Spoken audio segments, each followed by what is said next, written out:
Well, welcome to the Lean Into Artcast, the show where a couple of visual storytellers get together and think on different aspects of being visual storytellers, making things. What are the thoughts that go into the actual creative choices that you make when you're doing visual storytelling projects?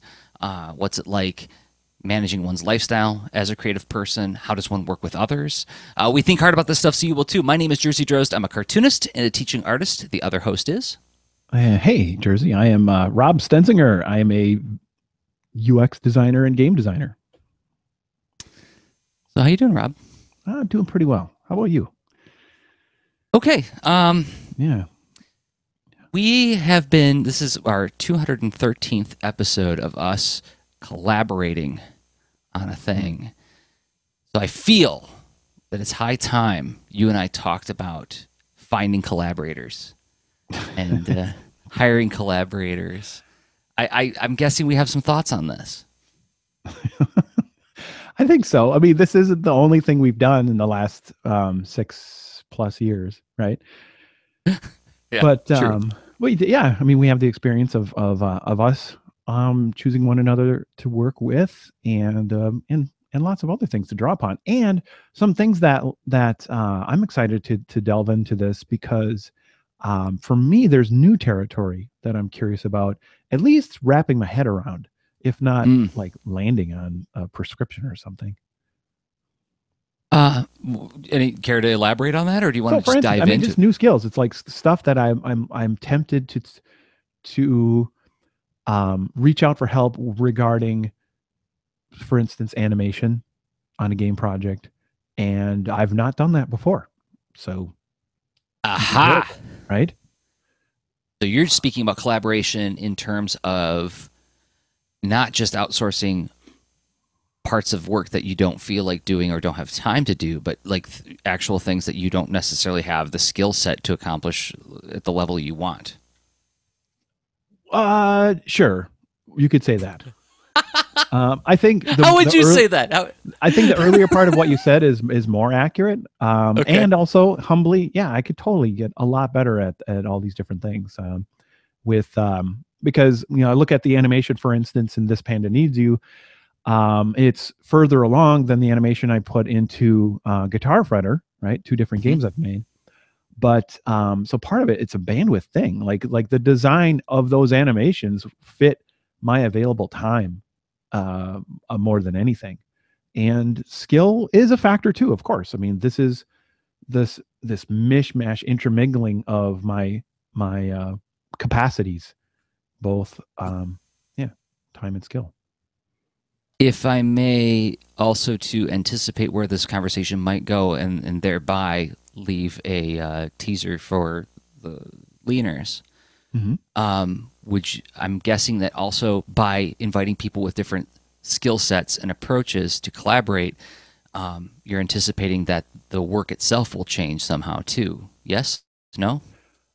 Oh, totally. You're hitting another dimension I hope we delve into, because I think there's a difference, I think, between tasks that you could term as production tasks versus like core creative tasks, right? Yeah. So, okay. You want to dive in then? The answer is emphatic yes to that, and maybe to the other thing. Then let's go. Oh. This is the part where we go 10,000. No, this is on the ground, where we actually talk about like what does the practical aspects. What does the thing look like that we're doing? What are you specifically struggling with procedure or action taking? Yeah, right on there. I'm like in the front line of the effort you're doing, right where the stuff is happening, not just the thinking about the stuff. So it's this is the practice part, right? The versus the theory part of our exploration. All right. So you mentioned that you're stuck on a project and you're thinking about inviting collaborators, hiring collaborators. What's the difference? Okay. So inviting collaborators, that's the thing where it depends on how you go about it, right? Because it reminds me of forming a band. And a lot of times, you could form a band that's very egalitarian, or you could form a band where there's uh, a bit of a creative influence prioritization that goes on of like, oh, you're leading the band and you're bringing in people to fill in roles on the band, versus you're leading the band with other people joining their voices with you at the same at the same volume, or what have you. The same, like, their creative influence, their ideas will be integrated more, as opposed to focusing more on execution of your creative ideas. And so it depends, right? So these are projects in particular that I'm not actually looking to form a band on, right? Right. Really. So you're I looking get to hire people. giddy and excited about that possibility sometimes, but like, I mean, pragmatically, I've done that a lot already, right? My first game project many years ago now, it was very much a band of equals, and learned a lot because of it. I mean, I've repeated some mistakes with that a few different times, just trying to say like, let's get together and find the best way to connect all our ideas. And it just, that's not always a harmonious way to work, especially when I can't provide the framework of, until, well, now, like, hey, I've done this and I see a successful path. So I'm going to keep, herding us along through this, as we're all doing our thing creatively. And as long as it's integrating well enough, I'm able to contribute to the well enough to via helping focus the collaboration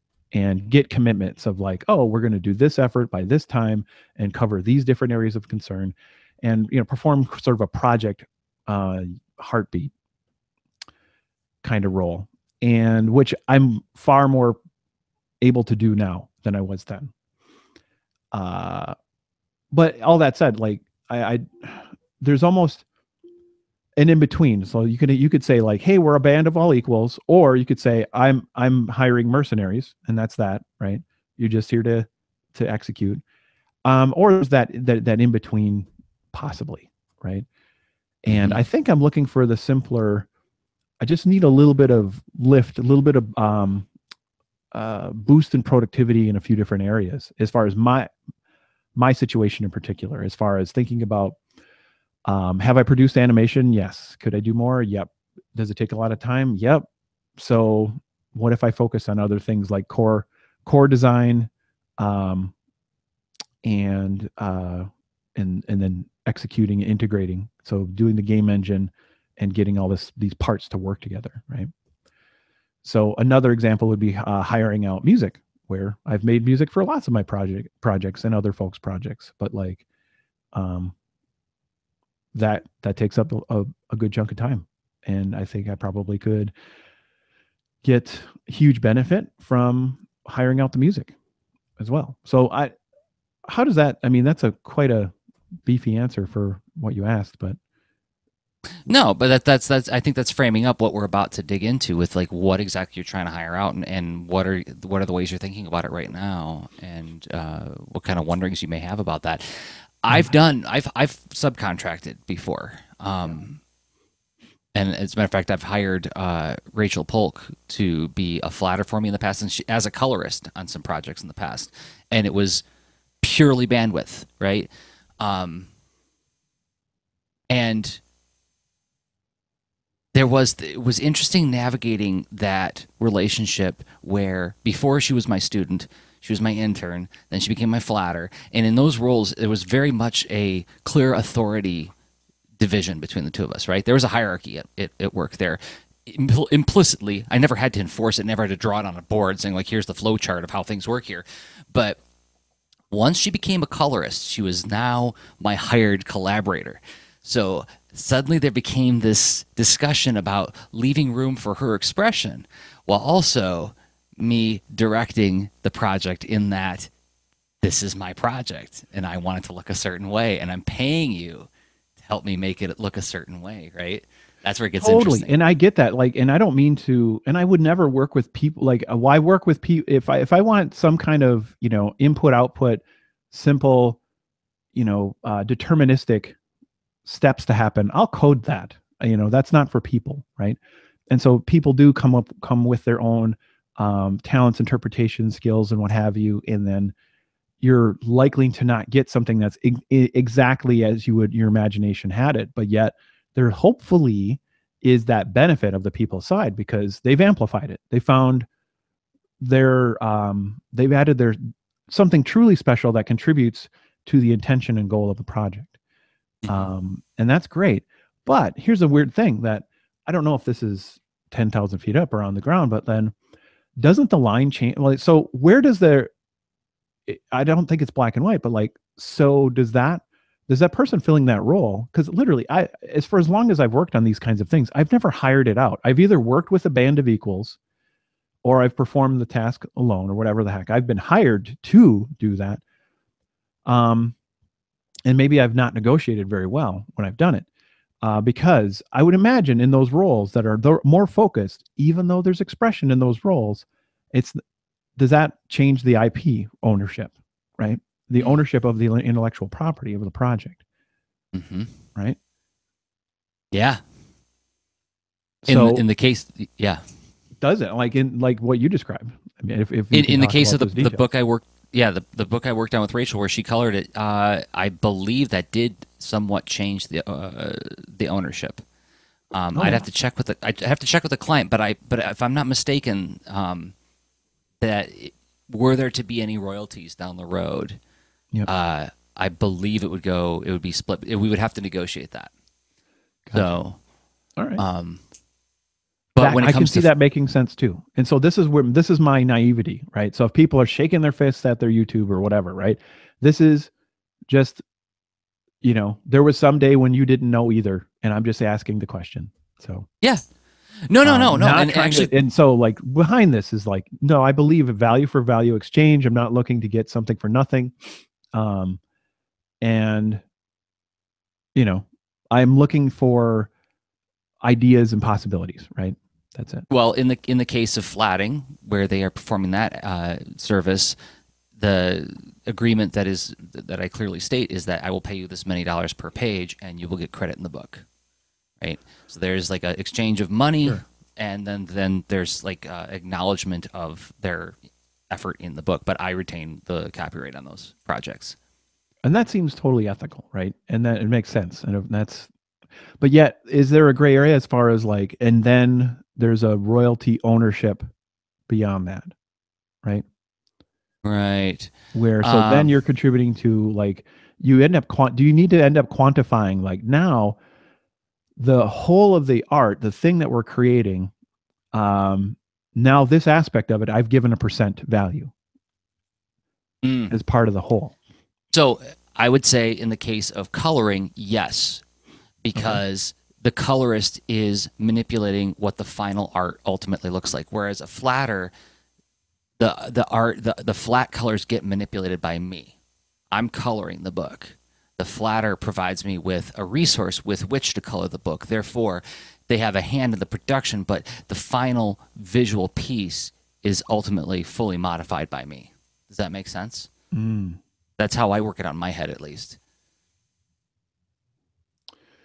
Interesting. So that's I can see a distinction where one has it shows up in the end expression, right? So so the coloring shows up as part of the end product. A flatting stage probably doesn't show up as part of the end product. Not very really. Rarely, if ever. Yeah. It's more so depending on the project.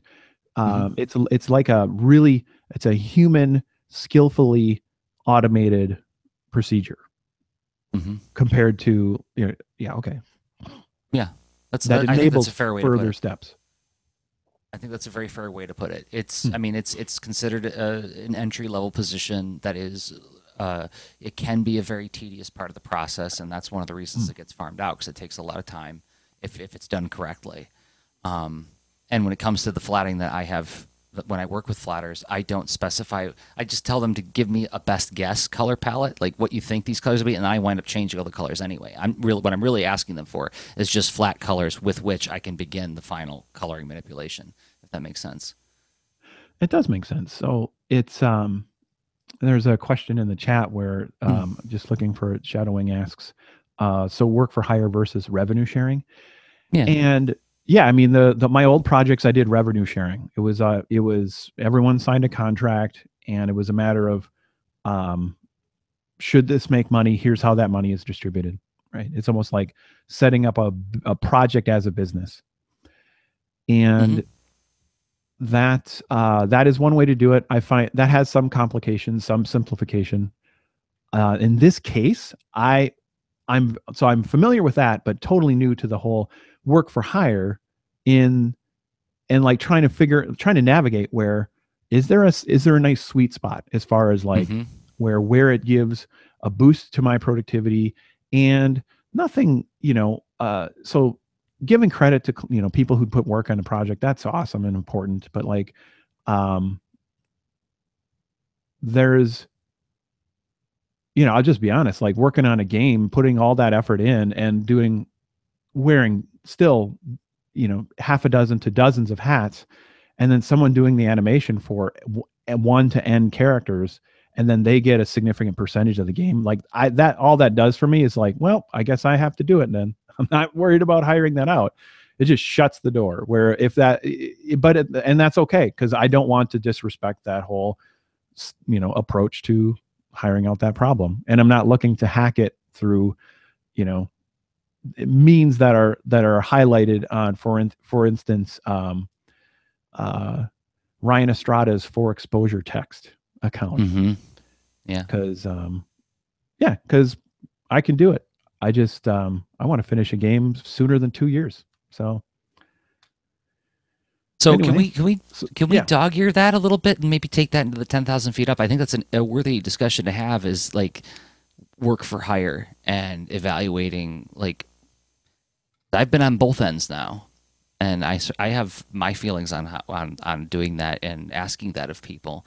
I'd be curious to know how you feel about it and what your thoughts are going in on it. But do you want to get a little bit more practical on the ground and talk about some okay. of the things that you're specifically thinking about asking people to do? So this is a dance. I kind of feel like I already said that, and Oh, because I'm shopping for what those things are, right? I don't okay. have a spec that I can say I have this money, this spec, and look for that matchmaking thing. Because in part, this is heavily influenced. When I get to that stage, I want to know what makes sense. Like, do I focus on, because I've been studying new animation tools to help make that process simpler for me. Um, and as like a productivity boost kind of thing, less time for greater output. Um, and anyway, yeah, I guess I'm trying to look at like what part of the project has the simpler, um, very pleasant but transactional relationship, right? Where does that exist? Maybe it doesn't, and that's totally okay to learn. So, because that knowing where that is, then I do the specification. Otherwise, it's in my head, and I'm in my notes, in such a way that where I know how to execute that stuff.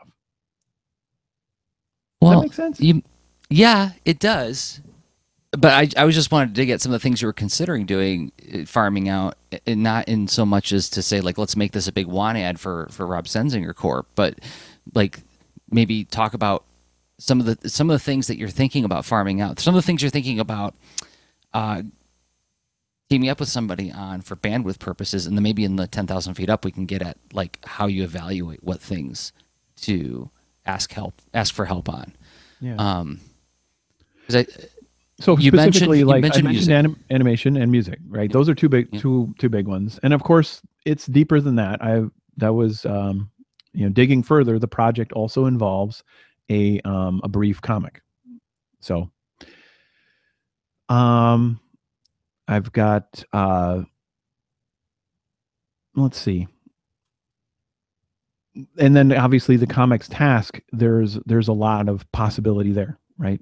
So I have and I mean we've talked a bit about like I've got a current outline of a rough outline of the story, a rough visual one, and lots more to develop there. But it's in the realm of like a smallish project, And that's part of the intent too, is to not just say, well, this is, definitely some really, giant effort, and I'm going to, carve off a significant part of a giant effort. I'm working, part of this whole mix is to find like what's the right mini game and mini story, right, to do together. And that's part of the hypothesis I want to test, as far as like these two creative things put into the world nearly the same time. What relationship, what positive relationship exists between those two things? And, would it be worth expanding?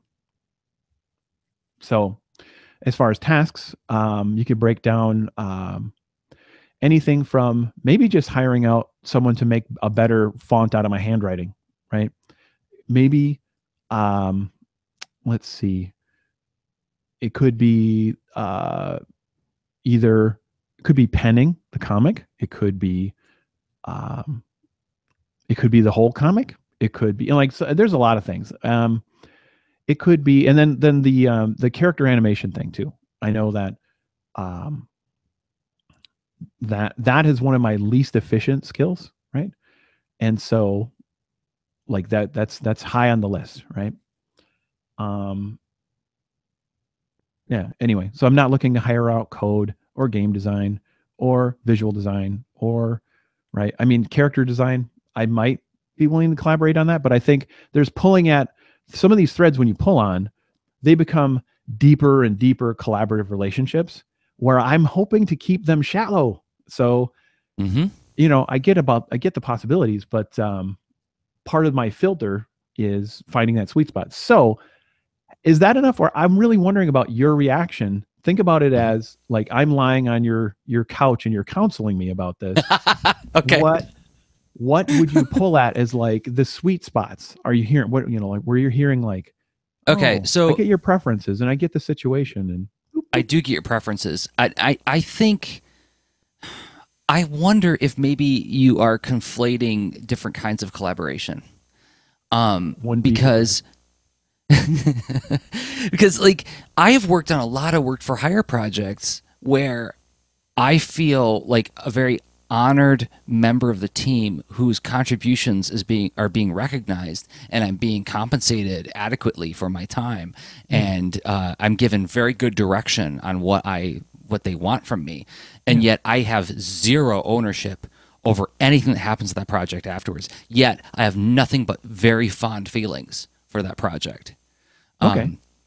So I don't, as when I'm freelancing. Okay, so let's so stipulate that both of us have a bias towards doing very service-driven work, right? So when I show up to a gig, even if it's work for hire, as long as everybody knows it, then that I have zero problem with it. My issue at that point becomes, how can I help, and how can I know that I'm helping, right? So I did a character design gig for a Nick Jr. project a long time ago that I can't talk about because whatever. NDAs. But NDAs, they're fun.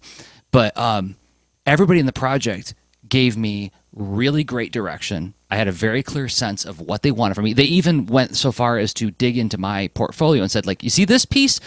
That's the direction we want, right? They gave me a very specific instance of something I created and said, like, this is what we like.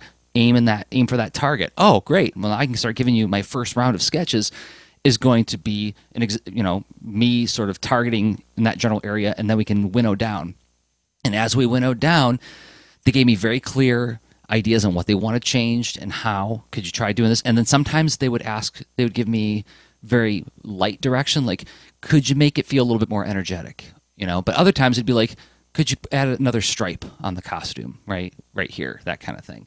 Oh, sure. Sometimes it was very specific. Sometimes it was very broad, and they were letting me step up to the plate to give what I could to it.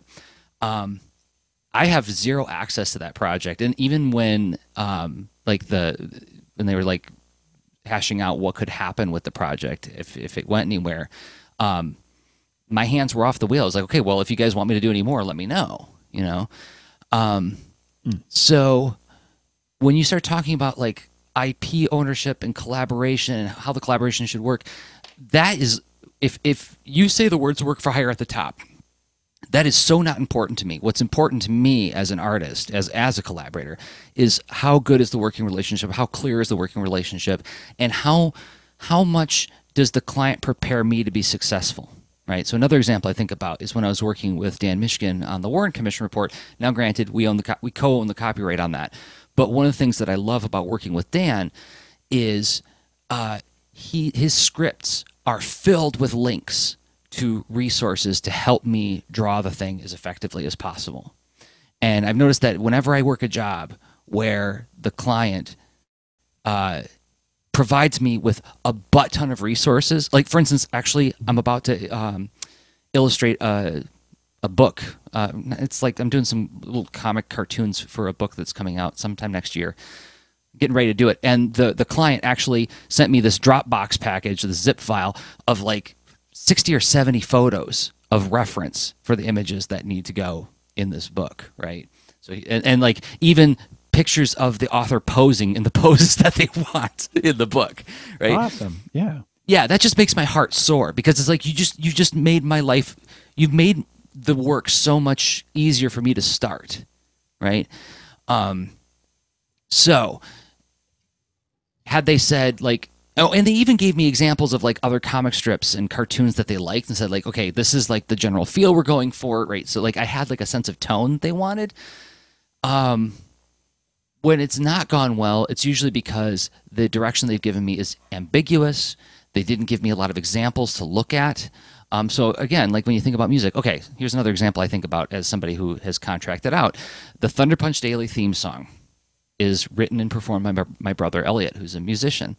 And when I sat down with him years ago to say like, hey, can you do a 15-second intro piece for me?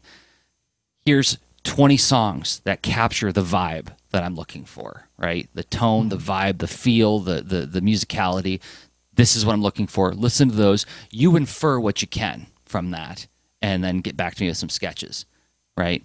So for me, it's about clarity. It's about giving them all the resources they need so they can just get started right away. And being clear about like what value is being exchanged in terms of money, right? Like I'm going to pay you this much for, this is the deliverables. I need 6 tracks of music and this is the date. Like at this date, I'd like some sketches. At this date, we plan on being completed, and at that, and 50% up front, 50% on the back end. That kind of thing, that kind of clarity. And I've worked 100% up front. I've worked 50% up front. I've even worked 0% up front for certain clients. So I've done so much of my career as work for hire. This is where this is where I'm trying to learn, right? So what I'm hearing is that, and I've done work for hire in so many, like mostly, sometimes an illustrator, sometimes, like mostly software developer and designer and all that. But like no matter how complex or simple the work product, it's just like, it's owned by the client. Right. And then, but yet, not having done a ton of work for others for hire in like, other than like illustrations, but like when you get deeper into like comics and animation and all that kind of stuff, my experience in like being hired and also hiring in that space goes down, right? And especially in the hiring. And in the simple, like just little bit of dabbling I've done, like I pulled a book off my shelf and maybe this added to my confusion, right? So my lack of context and whatever. But there's this book called Pricing and Ethical Guidelines. Right? Oh yeah. And it's like Pricing and Ethical Guidelines by the Graphic Artists Guild, right? Graphic Artist Handbook, Pricing and Ethical Guidelines, 13th edition, right? That's what I got.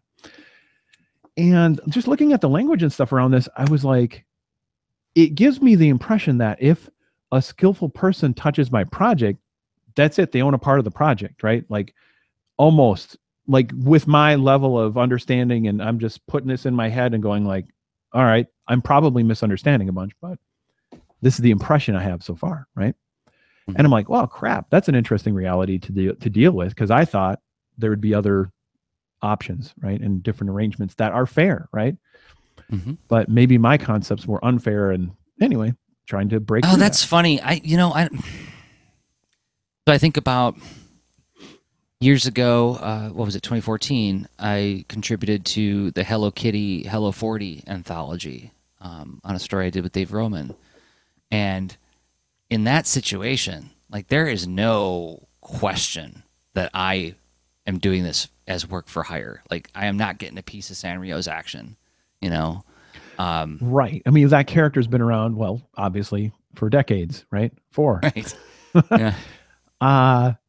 That makes sense, I guess, right? Other than like, I don't, I don't know. But I guess one could argue that if it was a truly ethical arrangement, then all the contributors to that book would get a piece of any royalties that that specific book made, right? Yeah. And I'll grant that's probably the best scenario. And I know that, like, in the case of like the superhero comic book world, like Marvel and DC, they're finally doing that with their creations. Like, and this has been going back like a couple decades. They finally started. Like, I know Dan Mishkin has an arrangement, and like the creators of his generation have an arrangement where, like, whatever they create for the organization, they get like something upon new media or merchandise being made out of the characters they created for that company. I don't know what the deal is, obviously, but there is the implication that if you create something that makes this company a lot of money, you'll get some kind of piece of that action. However, I don't think they get royalties in any of those Superman stories that he wrote for them, you know? So, and again, I keep coming back to this idea of, like, is it clear up front? Is there any deception? Is there the sense of any deception, right? If you have a very clear arrangement, and if I look at it and if I say that's fair, and we sign a thing that says we both agree that this is fair, then, you know, there's trade-offs for all this stuff, right? What you described seemed highly doable, right? I've got reference as far as the, games and like animation loops and things that are inspiration to refer to, for what I'm, looking to accomplish, a jump and a punch cycle and all this kind of stuff, right? Where that isn't hard, and having clear terms and expectations as far as, fees and time and all that, right? That sounds pretty reasonable, right? But like, and maybe I'm just playing naive guy but it's really something I do where I'm like, what don't I know? And sure. is what I don't know so onerous that it's going to, hurt me or others when I go about this effort. Oh, I'm grateful you're thinking about it that way. And I mean, now you got me worried that maybe I haven't been thinking about it hard enough because, well, that's awesome. I need to pass on a psychosis. Hey, here's my anxiety in a box. You want to look at it? Oh, great. Now I've got it too. No, but yeah, it's, the more I think about it, the more I think that, yeah, like in a perfectly equitable situation, then that would all be shared, wouldn't it? But I don't know. Because I don't feel like I personally don't feel like I was taken advantage of with the Hello Kitty book, right? I felt like I got paid. Nor do I for like the hundreds of apps and things I've built for companies that sometimes have taken lives on after I've moved on and whatever. And just,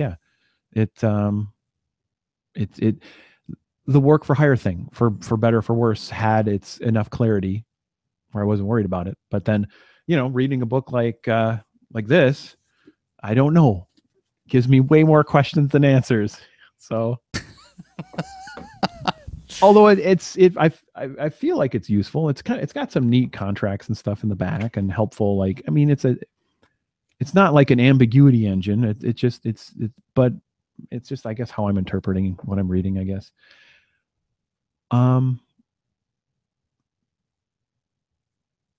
What do you think? This may or may not be an ideal time to say, to take a break. We got to transition. Okay. Well, let's take a break and let's let everybody have a minute to like let these ideas sit and settle. And I have a feeling that some leaners are going to weigh in on what we were wrestling with just a moment ago. But for now, I'm gonna stick to my original guns with, like, if everything is clear and everything is stated up front, then I as a creator have zero problem with not owning the stuff that I contribute to. Mm-hmm. I just had I covered this in a Thunder Punch Daily for Art Sound Off, but I had a student show up to class with a book, a comic that it was in a alumni magazine for the University of Michigan. Like, I didn't even think I was ever going to see it. You know, it was like, it's in an alumni magazine. Like, why would I wouldn't get it? I didn't go to U of M. You know, so like, not only did I not expect any kind of ownership over the thing, but like, I didn't think I would ever even see the print edition, and there it was in front of me. And I think I surprised the kid with how delighted I was to see it. You know, but you know, I equally worry that I might sometimes be a little too much like Boxer from Animal Farm, right? I'll just work harder. And then they take me off to the glue factory. So, what a topic we've dug into. Yeah, I didn't expect it to get there, but I'm glad it did. Okay. So do we have a teaser for what we're going to do in a minute and a half? Yeah, I guess we're going to try to put the monster back in the box, but let's see what happens. Okay. So in about a minute and 30 seconds, we're going to try to put that monster back in the box somehow, and hopefully make it to the other side with all of our limbs intact. But before we go there, we have to thank some people who make this show possible, and those folks happen to be the folks who support us on Patreon. What is Patreon? Well, it's a mechanism with which you can provide a monthly upvote to this program, this podcast and video show. It's like Kickstarter, but for ongoing projects. And we want to thank 5 people who have been supporting us on Patreon. First up, Jamie Gamble. Jamie Gamble can be found on Twitter at Jamie Gamble. Also produces a podcast about comics and creators. This is who I am. And Todd Lauzon. Todd Lauzon on Twitter. It's TODDLAUZON. I'm still supposed to sketch up Lauzon as a He-Man character. Maybe in December when I'm done with my deadline. And then Spencer Hallam. Thank you, Spencer, for believing in us and what we do. Also, Mike White does an Instagram comic at FE Follies on Instagram. Thank you, Mike, for supporting the show. And finally, Casey Snipes, longtime friend of the show. You can find Casey on Twitter at letter K, letter C, Snipes. Thank you all for believing in us and the stuff that we do. And if you want to join us, you can go to patreon.com/leanintoart, patreon.com/leanintoart, where you'll find every show we produce, as well as the extra leans, the shows that we record in between the main shows, which is for patrons only. And then after we post it, it becomes an open mic post where you can comment about whatever different storytelling things that you're working on in a safe place where only other leaners go. And we thank everybody who has been doing just that. Thank you very much. It means a lot to us. All right. All right.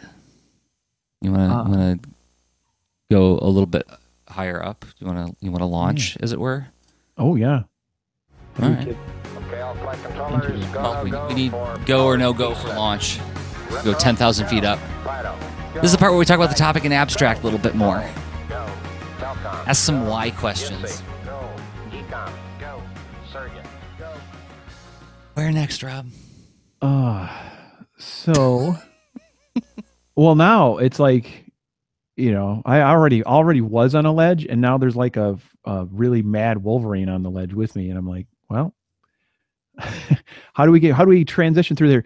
And I don't know, or like a force of nature, right? So how does the relationship work between, someone who, you mentioned the Hello Kitty thing and other like large organizations things. Like, I'm not a large organization. I'm quite the opposite. And this is a new project.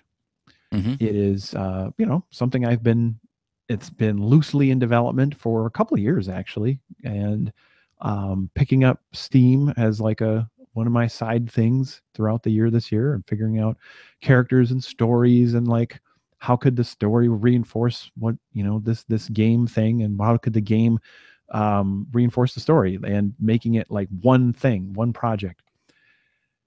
But then, right, I mean, coming coming to grips with how long that effort's taken and how long the effort will take as far as even simplifying it. Like there's so much more to do. But then how do you do it well? Like how do you like I mean it'd be like my worst nightmare to be the naive participant in just not doing right by how the collaborators would need to be done right by, and then to know that ahead of time ideally before I jump into that, because um I think that's just smart. I mean, knowing enough, you can't know all the unknowns. You got to just at some point just go ahead and start making stuff, hopefully, and that I'm taking care of other risks with this by making it as small as I can. But this is the bucket of risks that I'm like, oh crap, what? Yeah. Again, I keep coming back to like just.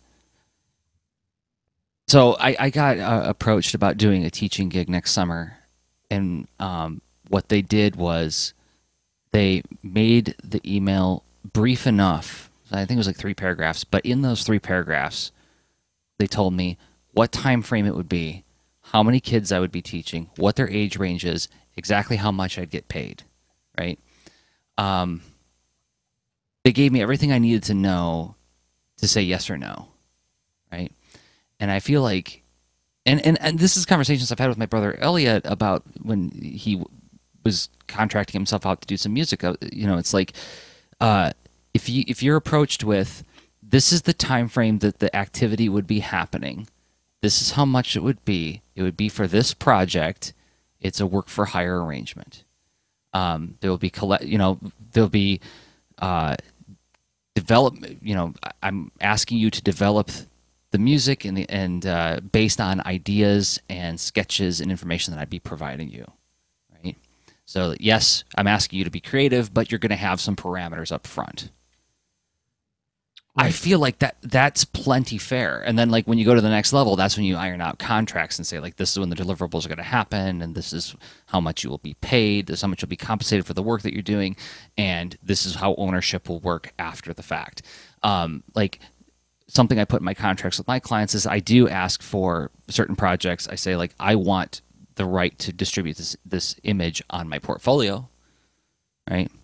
Mm-hmm. So, it's like, yes, this is your copywritten thing. I will not reproduce it and sell it at conventions or anything, but I certainly want to put this in my, like when I worked on the Marvel Superhero Squad cards years ago, that was part of the contract, was like, we get to keep these images, we get to display them publicly as a representation of our work, right? Yeah. Things like that.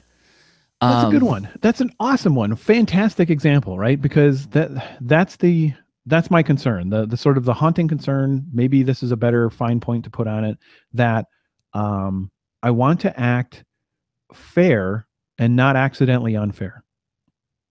So that's awesome that you're thinking that way. Shadowing Troy in the chat is asking, what if you're hired to work on a dream project like the RoboForce comic Jerzy did for Toyfinity? That's a good opportunity to bring that up and pull it up on screen. So yeah, here's the RoboForce. This is one of the first pages of the RoboForce comic I did at toyfinity.com. I'm happy to promote it because it's not only comics that I'm proud of drawing, but I really like the toys. And sure enough, like that was part of the math I was doing in my head when negotiating the project, was like, oh my gosh, I get to draw, Max Zero of the RoboForce line, like the official RoboForce comic. I get to be the artist on that. Certainly, that was part of like the calculation in terms of how I negotiated like rates and things. But other things I've negotiated with in the past too is like, so, right, I've got like this is the amount, if you pay me this, I will make this my top priority. And then I've got, okay, I will also accept this, but we're going to negotiate a longer time frame, right? Like, like that's something that I've learned over the years to negotiate. I certainly didn't have that in my head when I was first starting. When I was first starting out freelancing, I was like, I don't know what do I charge per hour, you know? I didn't have that handbook. I didn't even know about its existence when I started freelancing back in like 2001.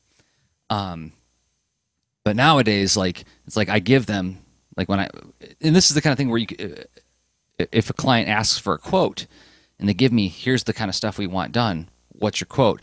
I will actually say to them, here's my top priority quote, here's my medium priority quote.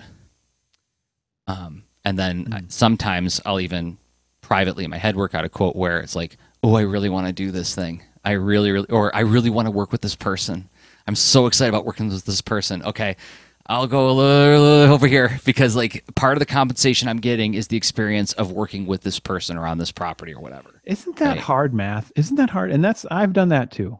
I've done that. Yeah. I've done that too. As far as there's feel good discount that I argue with myself about, and I feel like I've not really done a great job with that. Yeah. Because I mean, yeah, sometimes that the feel good doesn't last sometimes.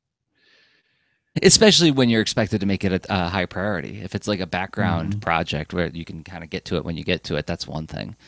But yeah, I would say that the priority is what dictates I'd say the ship date and how much of my life is this thing going to take is probably my greatest considering factor in taking on a gig. So I think as a freelancer, one thing I like to see is like clear start and end dates. Right? This is when we want the thing done. And then I can give you an answer as to whether or not that can happen because I've been tracking it in my ETP like a good freelancer. You know, so data helps a lot, I imagine. Make some good choices. Yeah, and like, what do you want to participate in? For the case of the book that I'm going to be doing illustrations for this this winter, they actually contacted me months ago and said, here's what we want. And I said, well, can it wait till November? And they said, yes, that would be great. That would actually be perfect. And I said, okay, well then we'll talk in November. You know, having a clear sense of when the thing is due so that I can be so I just keep coming back to this idea of like, prepare me to be successful. Give me as much stuff as you can up front so that I can give you, like, I can get to work faster and give me a clear sense of what my timeline is and when I have to have this thing out the door. And that, I mean, so that's part of the whole, so getting out into the world and however I end up, sharing this information that I am looking to, hire out some aspects of this project. It sounds like these are some cues to put into that outreach. Yeah, especially if it's in a direct email of like, hey, not sure if you're looking. How are you thinking about performing the search? Are you going to use ZipRecruiter? ZipRecruiter? If they were sponsoring this podcast, maybe. Because I've been tempted. They sound like a pretty cool service. Sponsor our podcast. Sponsor our podcast so we can talk about you. Absolutely. I mean, and some, whatever. I mean, it's that's interesting. I think for me, it would be first an improvement of the rough draft. I've just doodled a few names down, and I would think about, how do I widen this net? What are the things about these people that are, that have drawn my attention? And then make a more serious effort. Probably just individual emails to start, and then see what I learned from that. Which, what signals am I getting? Am I getting responses? What kind of responses am I getting? Like, are there questions where it's like, clearly I'm not, I should explain this other aspect more, and then I can do a better job when I send out more emails. Right. And, I mean, every bit of it is an experiment, which gets to the realm of the trade-offs of the administrative overhead versus like I love all these different disciplines. I love these different skills, and I I see the great benefit in the like how I can become more productive in hiring them out. But I mean, I these are not the main. This is this side project is not my main um, main trade I do to pay the rent. Right? I I can just say, well, what if I just chill out about the date and then take longer and just go it alone. I think that has a lot of negative side effects. I don't think it's only all positive doing that. I don't think it's only date that gets traded off. I think I can become sharper. I can learn more by working with more people. I That's Absolutely. just Yeah. flat out true, right? Yep. It's Also, a hard just thing to trade off. energy. I mean, like, as tough as it was to do rockets in the time that Ann and I had to do it, there's something about being sharply and keenly focused in a very discrete portion of time, right? It's like that same book could have been like 3 years worth of effort doing it part time, but we made Mhm. it 8 months of effort where like we were really really focused on it, right? Which trade offs all over the place, right? Because there's also points when you're like, is this any good? I don't even know because like we're just so focused on getting it done, but also that focus. I don't know. There's something really satisfying about going through that kind of intense project as well, right? I agree. I think even with a small scope, stretching a project out, well, a smallish scope, because obviously, if I said I'm just making a game or just making a comic, I could totally um, simplify the amount of overall effort that it would take to get this thing into the world. Mm-hmm. Um, so changing scope is always an option to say, well, yeah, you know what, you're right. Focusing for a less long period of time is going to bring about more more energy and interest. I'll be able to maintain it longer, and anyone else I choose to work with would probably be more revved up during that time frame versus something that's a long slog. I mean, your relationship with it just changes, and like how you have to continually re-energize and whatnot. Yeah. It's hard. I mean, like this. I'm very fortunate as far as the kind of bandwidth I had in my life for Guitar Fretter, right? Because I was able to get that out. I worked through all the sort of prototyping and design and revisions and all that over like 6 months, and then it was essentially it failed. But I rebuilt that whole thing in 2 weeks and was then in the App Store, right? Because I had the bandwidth to do it. So it was like a kind of a, let's call it a jog, and then one really intense sprint, right? Not bad to sustain. This Panda Needs You took me like over 2 years, right? And that's part of the reason why. I mean, you're right on. Anyway, long winded, but like a couple of examples where I would love to shorten that time frame. Yeah, yeah, and I've gone through exactly the same thing with comics, right? Like the man, you get me thinking like how nice would it be if I hired a colorist for the Boulder and Fleet comic that I want to do? Oh my gosh, that would be lovely. Dude, all you got to do is listen to Tyler James more frequently, and you'll think about like, how do I hire out some things? Because he's clearly skilled at it, and it's awesome Yeah. getting. I'm enticed from about this, both in pushing this project to be as small as I can make it, and in the whole like reaching out to new collaborators. Again, like I think we mentioned this before, but Comics Launch episode 116, where Tyler talked about dating collaborators before marrying them. Right. That's at Comics Launch, comics with an X launch.com. And yeah, Tyler talks about how time is the one non-renewable resource, right? It's an old expression, but it's something we need to remind ourselves of sometimes. Like, do you want it done cheap, or do you want it done efficiently? Yeah, and I don't. And at the same time, so my counter to that, as far as how my brain is wired, is that's good experience to have on my own as well, right? Hmm. Because putting myself in the position to deliver something for the, for that skill set, it's exciting and it's a great learning opportunity. But of course, setting that aside, you could also learn incredibly well and better, perhaps, by joining a collaborator. So Right. trade offs all. So yes, because another counterpoint to that would be is how I finally learned how to ink comics. It was because I had to, right? Mm. I was working with a collaborator. We had it all worked out, and this is like how young people think sometimes. Well, let me put it this way: this is how this young person thought when he was a young person. Is that I'm a penciler. That's what I seem to be good at. I have an aptitude for it, and I enjoy it. I don't need to learn inking. I've got my buddy here. He likes to ink. He'll ink the stuff. I pencil the stuff, and then when he no longer worked with me on stuff, I was like, oh, I guess not having a wide network of cartooning friends to connect with and lean on yet, I guess it's up to me. And sure enough, being in that situation like taught me boatloads about making comics.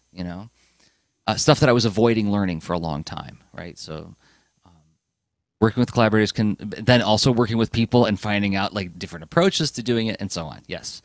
Oh, totally. Because yeah, I mean, if you have the mindset of like, well, I'm actually, um, I'm not performing this task, but I'm absorbing a lot because I'm watching you perform this task, and I'm asking you some things, within reason. It's not like I'm also, I would also expect someone to be an instructor on top of everything else, but But being able to ask like, well, why did you do it this way and not that way? Mhm. Right.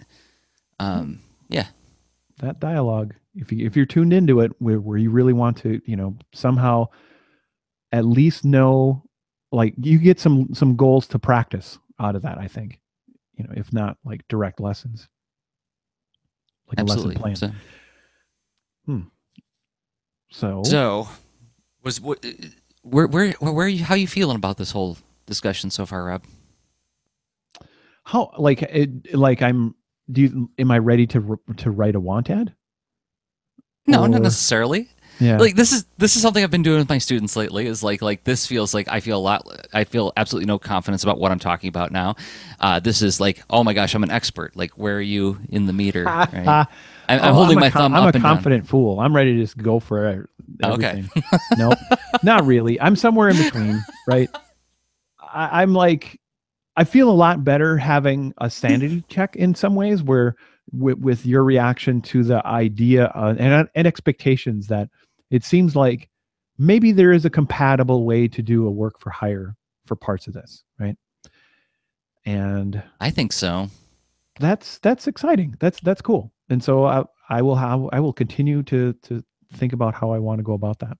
And another thing that I have done in the past is I've worked on projects where I have been given model sheets, and like this is the way the characters need to look. This is Oh our yeah, brand. yeah. I mean, Yeah. I've done like 30 pages of character design for this thing. So I mean, I've got So lots of it's models. not unreasonable to like hire an artist to draw it in your style. Yeah, that's a good point. It's exactly. So like what, and biting off any one of those things, it's a fun adventure. I would learn from it. And so uh and seems reasonable. It's not, there isn't like that unfairness trap where I was like, oh, am I gonna show up on Ryan's feed one of these days? Just as before, it sounds like we're heading into final thought, but Yeah. one more thing I wanted to bring up about that, like in terms of like, you know, people working in your style. So Rachel Polk, who I mentioned earlier, I've contracted to her many times. Wow, she did a good job. Like I specifically asked her to like ape my coloring style, and this is what she did. Right. Mhm. She's at rachel-polk.squarespace.com. But we just worked on a project together recently where I specifically said, like, okay, this is the color palette, this is the look. It really needs to feel like this. Here's a project I did in that style before. Do your best to get as close to that as possible, right? So, like, I was asking for less of her expression, more of her service as a colorist, right? Mhm. But I made that clear, right? And by the way, the reason I'm showing her website is because if anybody's looking for a colorist or a flatter, Rachel's the best. I've never been disappointed with what she's done for me. Oh, she also does lettering awesome too. work. Yeah. But like we just had a very clear conversation about it, and you know, I gave her a chance to respond. She said okay, and I was like, all right, well, here's all the materials. You know, I even gave her like the model sheets with like the specific Pantone colors on it, and said, off you go. Let me see what you got. And she did an amazing job. I can't wait for people to see this comic when it comes out. So.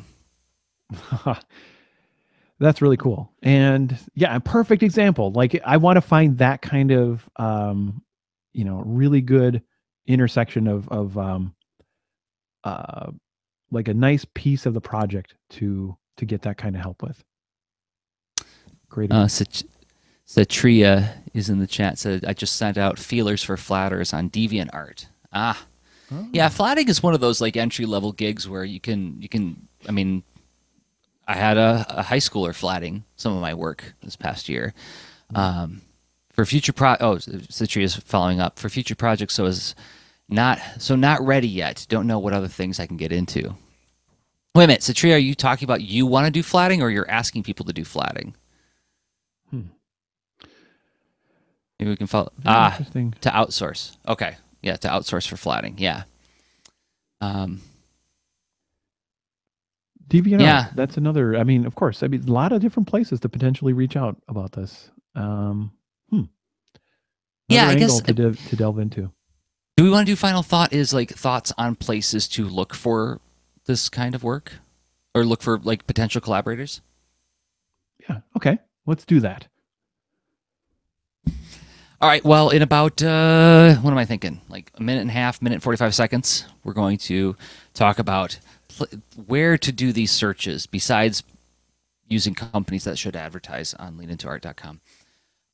But before we do that, we've got to thank a few more people who make this project possible, and those people happen to be us. We make this show possible, and we make stuff. We talk about the stuff that we make, and it's time to look at the stuff that we make. So I make a webcomic called Boulder and Fleet, available at boulderandfleet.com. I pulled up a nice little wintry image as we enter the winter months. It started snowing here today in Michigan, so I was thinking about this picture that I drew of the characters, this postcard that I produced. What's the comic about? It's about two best friends who go on adventures together, try to make a living at going on adventures together. The little bird Fleet, she is the most ambitious little bird in the world. She wants to be the most famous and most well-off adventurer of all time, and she's hitched her wagon to her buddy Boulder, who is a very powerful bear who doesn't like to fight, which makes it challenging to be very successful at going on adventures. And often he'll turn down the fees because he's just such a gentle, sweet bear that he feels kind of funny taking money from people. I bet many of us creative people have encountered those feelings before. Yes, I make a lot of freelance jokes in the comic. In one of the stories, one of the people hiring them says like, "Oh, I assure you that this adventure is not on spec." Rob, you you make a game. I wonder if I'm going to pull up the game and play it a little bit while we talk about it, and we'll hear the music playing while we're. Oh, that's so cool! Thanks for doing that, Jerzy. It's the game is This Panda Needs You. And well, why would a panda need you? Other than, I mean, I don't know. It's important to connect with all sorts of the creatures in the world, but this particular panda is wandering through a nice little forest and encounters stacks of shapes, different patterns. They start out very simple, and all of a sudden you're in this physics puzzle because the blocks were fine 1 minute, and then a cloud comes along, knocks them all down. And here you go. You're there to help the panda put it all back together. And the panda's celebrating and dancing, and you hear this happy flute music. Once you've solved that level, panda moves on, and guess what? Your job's cut out for you once again. And this is positively Sisyphean, Rob.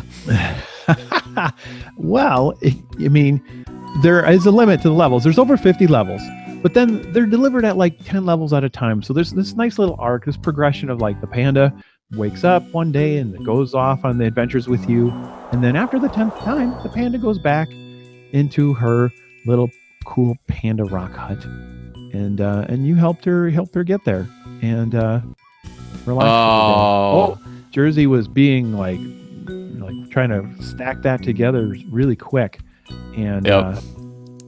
it was Didn't work. a nice try. But yeah, I mean, how the game works. I mean, I coded it. It's looking not for the precise pixel perfect. Well, if I don't put square, the yellow square perfectly here and the blue square perfectly there. No, it's very forgiving. There's a very, pretty smart algorithm, if I do say so myself, that makes it friendly and possible for people of all ages to just have a relaxing time solving these different puzzles. And you can learn more about it at this-panda.com. It's available for all sorts of platforms: iPhone, iPad, Android phones and tablets, and also Windows and Mac desktop. This-panda.com. And if you did purchase it in a past episode or during a past episode, please consider giving it a rating in whatever store you bought it from. That helps more people find it as well. And as Citria says, happy flute music. Yes, who doesn't need more happy flute music in their life? But supposing you're here because you like the way we think about stuff rather than the stuff that we make, that's fair enough. And we make stuff that's at leanintoart.com/workshops, where you can download videos that we've made on these topics, self-contained workshops. You can download at a price of your choosing, even $0. You can pay $0 monies for it. But if you find them useful, perhaps you can go back and download them again and give us a tip for our effort. But if you're watching the video on YouTube, a free thing you can do right now is giving it a thumbs up or subscribe to the channel. That helps more people find the show. And if you listen to it as a podcast, giving it a rating in your favorite podcatcher like iTunes helps more people find the show as well. And we thank everybody who has been doing just those things. Yeah, it does. It's so awesome. Thank you very much. Joseph Coco says in the chat, Jerzy was going for the speed run record on This Panda Needs You. We should make that like a Patreon tier where it's like at this amount, like Rob and Jerzy will do a let's play of the entire This Panda game. That's fun. With like the camera also on me, so you could see me reacting to it, going like ah, because that's what YouTube is. Always on the title card, you got to have the guy's face going like ah. I don't know what that's all about. Like, does that like really earn more clicks? It must. As long as we can take turns playing, growl pain guy, I'll be okay with that. Growl pain guy. Yep. Another character in the children's show that Rob and I will eventually make. Final thoughts. Final thought time. So, yeah. So, like, where to reach out to do this kind of thing? Where do you reach out? Yeah. I think that doing it, like, just pounding the pavement virtual style, doing some thoughtful Google searches, and just pulling on threads of like, oh, this person knows this person, they're artists, and check out each of their styles, and then just I'll time box some research, basically. Okay, in the next 20 minutes, what can I learn? See what I learn, right? I find these different names, and I could rank them because I like spreadsheets. They help prioritize things. So I would probably put names and then a couple columns of attributes that like aspects that seem like a fit, and then just rank them and then see who pops up. Send some emails. But then some websites I would expect to really dig in and find some stuff. I would imagine probably DeviantArt was a really good poll there earlier on. But I would also say like maybe Behance. And like what are some places you would go? Well, I mean, if you're looking for music, I wonder if SoundCloud would be a place to start looking, right? Oh, right, music. I was totally thinking of the visual art on a train track there. Good point. SoundCloud, of course, for the music. Like, where are places where people are sharing the work that they are, their passion work, right? So yeah, like DeviantArt makes sense because that's one place. Bandcamp. Yep. What's Bandcamp? Oh, Bandcamp? It's almost like Etsy for audio. No way. It's not. I made that tagline up, but it's a lot of independent artists who post albums that are sort of either for pay, just as is, or it's like pay as much as you wish, right? Lots of bands host music on Bandcamp. Individual artists as well. And I think Neat. I found out about that from I think a couple different sources. One of them was for a guest on the Lean Into Artcast, Charlie McCarran. Oh, Yeah, he's obviously on my list to reach out to. right. Uh, yeah, and then Citria is pointing out that SoundCloud has Creative Commons works posted on there. Also suggesting Fiverr, which I know Tyler James has talked about in the past. How do you feel about Fiverr, Rob? Oh, let's see.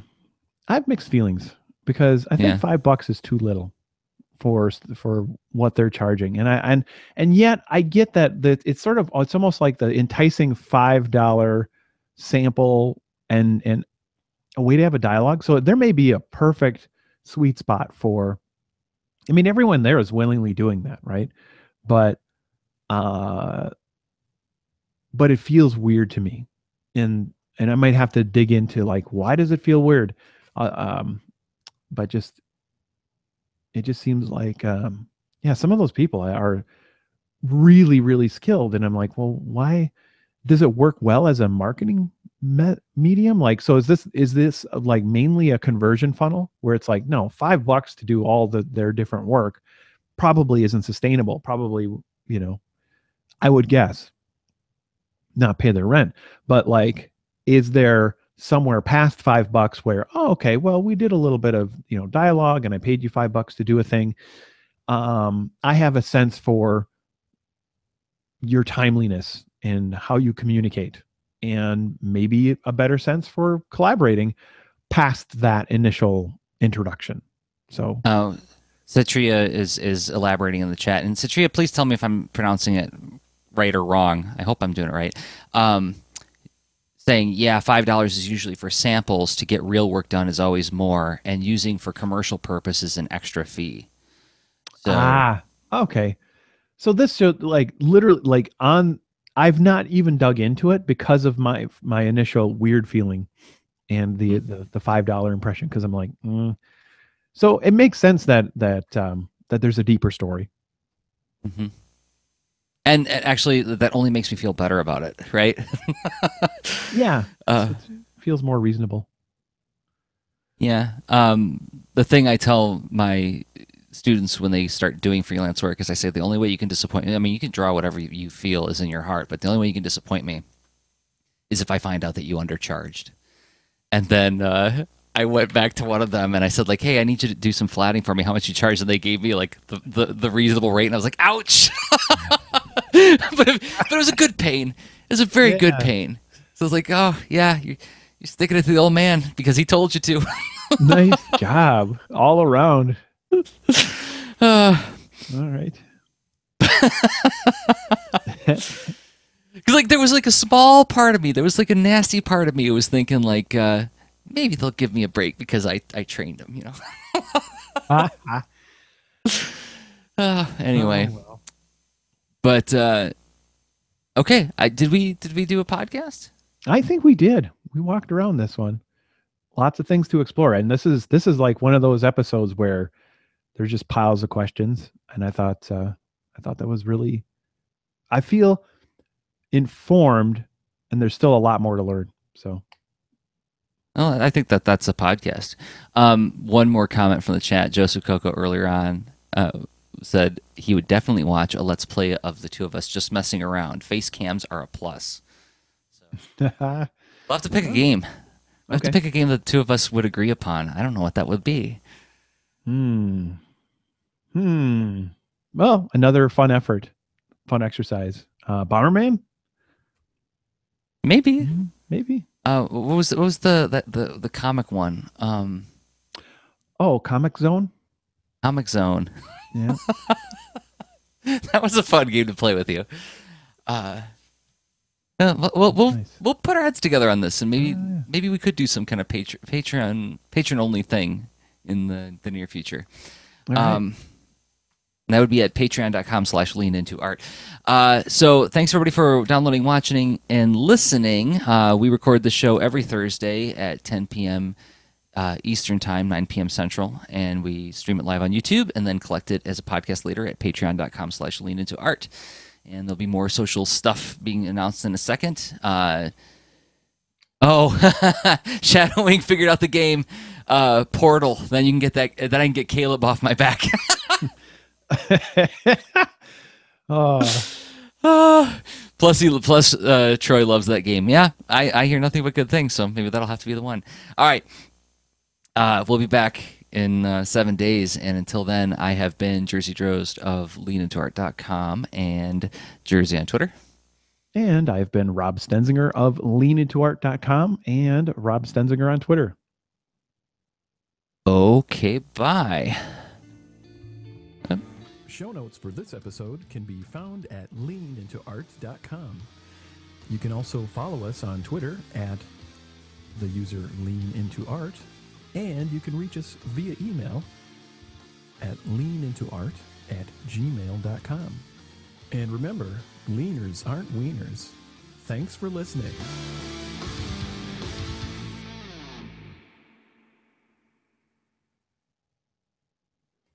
All right, I'm gonna turn off the stream. Thanks for hanging out with us, everybody. Yeah, thanks for hanging out. It's awesome.